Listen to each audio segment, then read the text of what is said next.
Have you ever looked at your own hands, really looked at them, and felt something you couldn't quite name?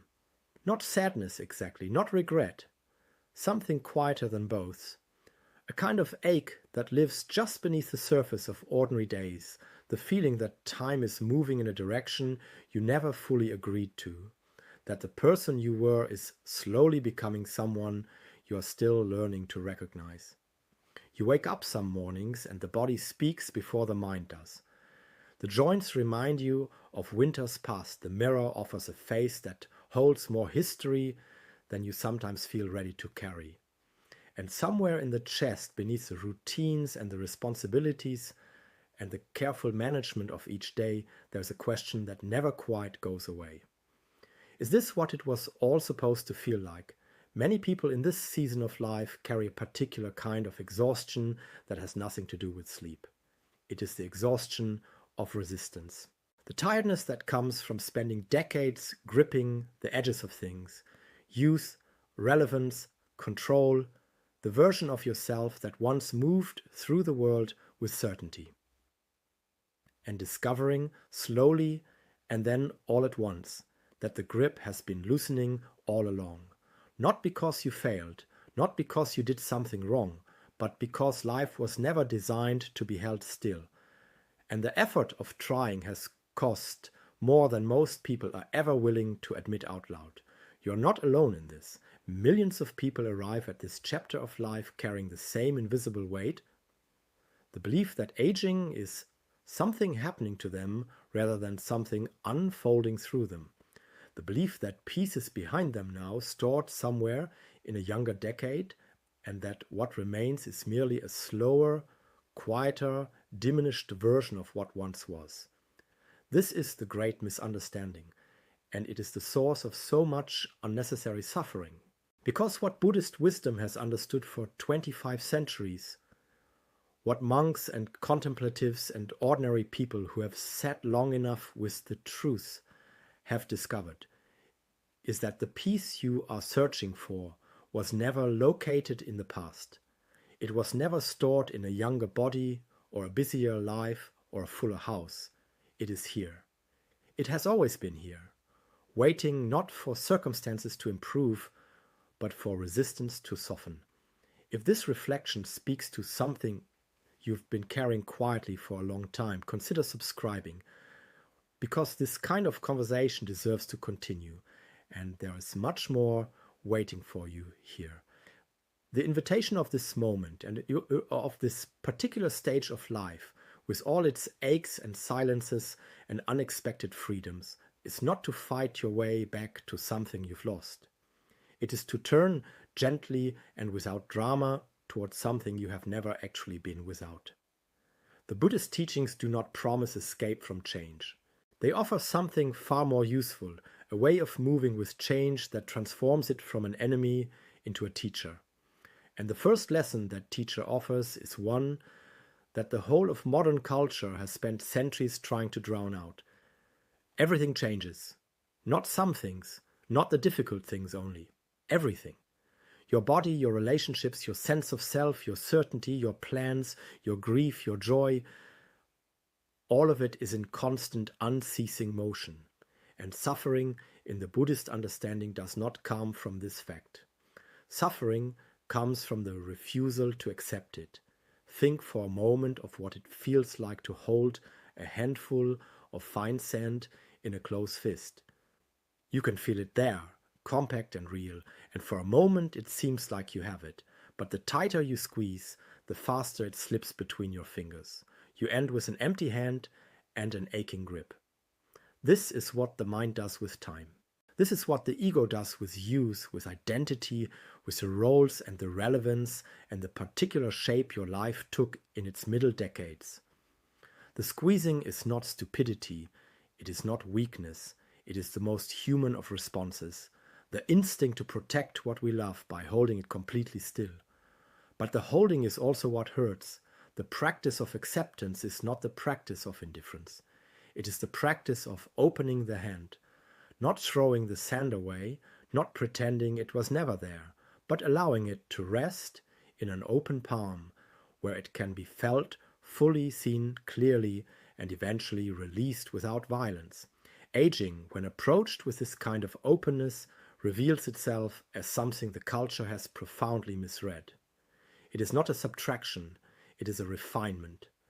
The lines on your face are not evidence of decline. They are the record of a life that has actually been lived. The slowness that the body now asks of you is not failure. It is an invitation into a quality of attention that rushing never permitted. When you were younger, life moved at a speed that made depth difficult.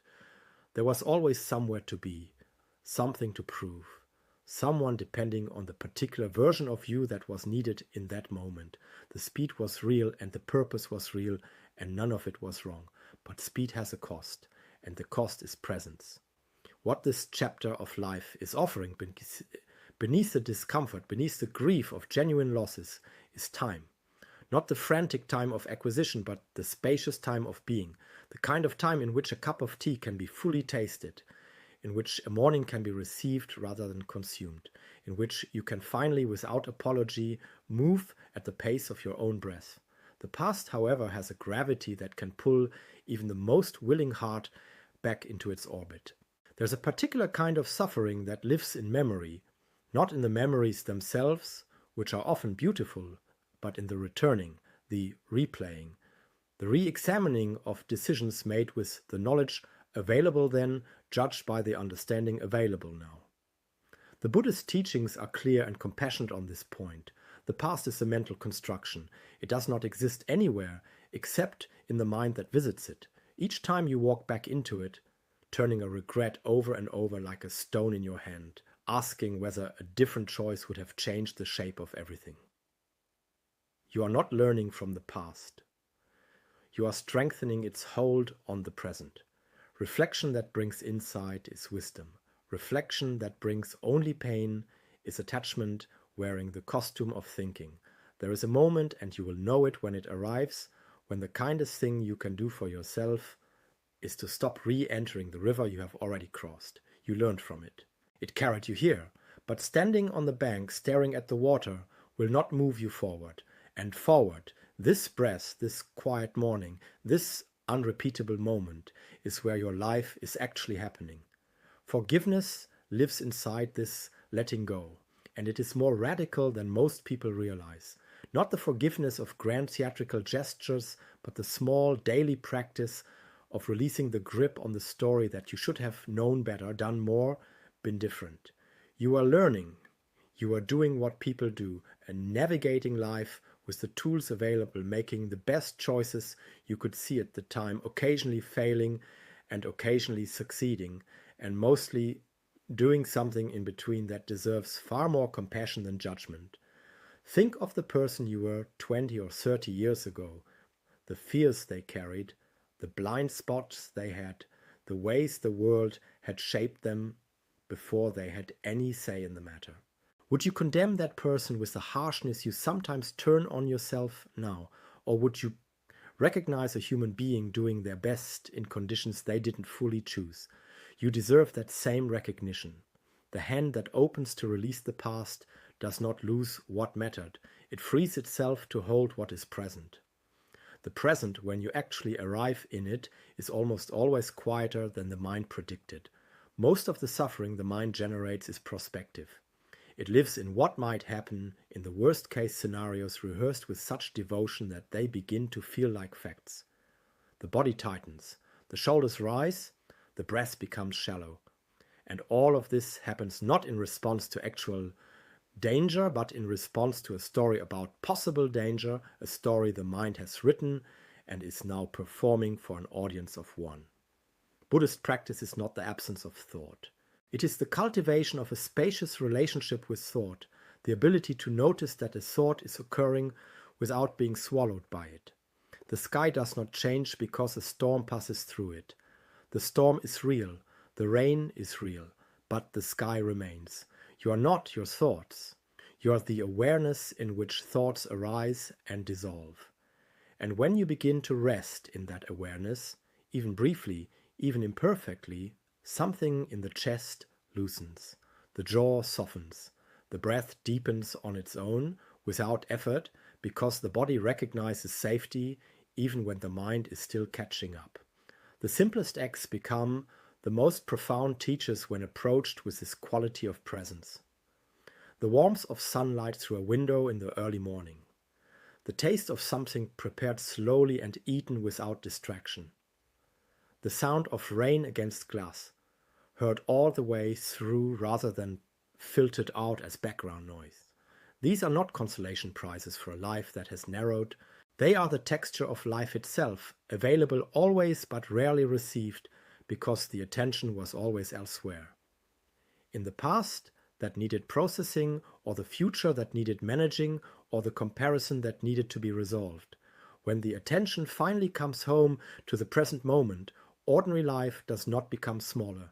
It becomes miraculous, not in a dramatic or sentimental way, in the quiet, undeniable way of a thing seen clearly for the first time.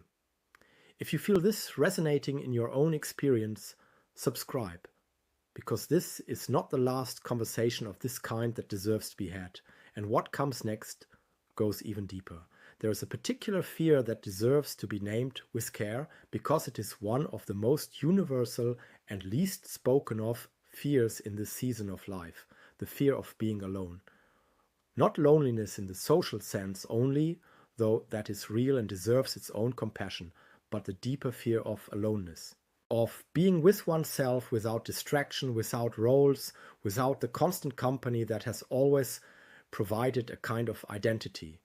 When the house grows quieter, when the children are grown, when the career has ended, when the social world has contracted, there is a silence that appears, and many people discover they are afraid of it.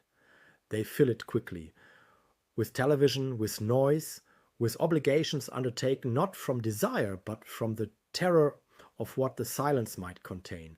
But the Buddhist teaching on solitude is not a teaching about endurance. It is a teaching about intimacy. The intimacy of meeting yourself fully and without performance in the quiet space that emerges when the roles have been set down. The Buddha spent long periods in solitude not as punishment, but as the deepest form of listening. In silence he taught, you meet what is actually present beneath the noise. And what is present beneath the noise is not emptiness, it is aliveness itself. You are not alone when you are in solitude. You are accompanied by your own breath, your own awareness, the quiet pulse of being that has been with you every moment of your life and never once abandoned you. From that place of inner companionship, connection with others changes its quality. You no longer need people to fill a void, you choose them because the relating itself is meaningful. And you discover something that the culture of productivity and performance obscures almost completely. Your presence, simply as it is enough. Not your usefulness, not your output, not your ability to carry weight or solve problems or be strong for those who need it. Your presence, the quality of attention you bring to a room. The patience that comes from having lived long enough to know that almost nothing is as urgent as it seems. The gentleness that has been earned through surviving difficulty without becoming hardened by it. These are not small things. They are the things people remember long after the practical contributions have faded. They are, in the deepest sense, what love looks like when it has fully matured. Compassion, in the Buddhist understanding, is not a feeling that arises spontaneously in kind people and fails to arrive in others. It is a practice. It is the daily intentional cultivation of the capacity to recognize suffering in yourself and in others, and to respond to it with care rather than judgment. In this season of life, that practice often begins at home, with yourself, with a habit of speaking to yourself the way you would speak to someone you genuinely love, not with relentless self-criticism disguised as high standards, not with the quiet cruelty of I should have, I could have, I wasn't enough, but with the recognition that you have carried a great deal for a long time, and that carrying things is not the same as living. True compassion does not ask you to pretend the difficulties aren't real. It asks you to meet them without adding the weight of self-attack to the weight they already carry. And then there is the fear that waits at the edge of all the others. the one that the whole of modern life has been constructed in many ways to help us avoid looking at directly. Death, not as concept, not as statistic, but as the personal, intimate, unavoidable fact of your own impermanence. The Buddhist teachings do not protect you from this reality. They invite you to look at it gently, honestly, with open eyes, and to discover that the fear of death is almost always, at its root, the fear of incompleteness, the belief that there is still something to resolve, something to understand, something to earn or prove or finally get right before it is acceptable to let go. But life, the Buddha taught again and again, is not a project to be completed. It is a process to be inhabited. The horizon of full understanding never arrives. It was never meant to. To wait for complete certainty before allowing yourself peace is like refusing to rest until you have reached a horizon that moves with every step you take. There is a Zen saying that has accompanied contemplatives for centuries. Not knowing is most intimate. When you stop demanding that life explain itself before you consent to be at ease within it, something opens. The present moment expands. The breath feels softer. Time becomes less like a countdown and more like a river you are floating in. Sometimes calm, sometimes turbulent, but always carrying you somewhere you have never been before and will never be again. The equanimity that emerges from this practice is not the equanimity of numbness. It is not the flatness of someone who has given up caring. It is the quality of a deep lake, one whose surface may be disturbed by wind and weather, but whose depths remain undisturbed, clear and vast. Gains and losses, joys and sorrows, arrivals and departures, all of these continue. Life does not stop offering its full range simply because you have stopped fighting it, but you receive it differently, with less bracing, with more willingness to be moved without being swept away, with the understanding that you are not separate from the wholeness of things that you never were, and that what feels like loss at the surface is, at the depths, simply life continuing to flow through its own endless transformation. This is not a teaching about giving up. It is a teaching about giving over, to the moment, to the breath, to the extraordinary, ordinary fact of being alive in a body on a particular morning, with all the history that preceded this moment and all the uncertainty of what follows, and finding that this, right here, is enough. Not enough as a consolation, enough as a recognition. The peace you have been looking for has not been hiding in a better decade or a different set of circumstances. It has been waiting in the one place you perhaps never thought to look, in the full, undefended, unsentimental acceptance of this exact moment as it actually is. You do not need to earn it. You do not need to deserve it. You only need to stop leaving it. Breathe, soften. Let the hand open, let the river carry you, and may whatever remains of your days be lived not in the shadow of what was or the anxiety of what might be, but in the quiet, luminous, sufficient miracle of what is.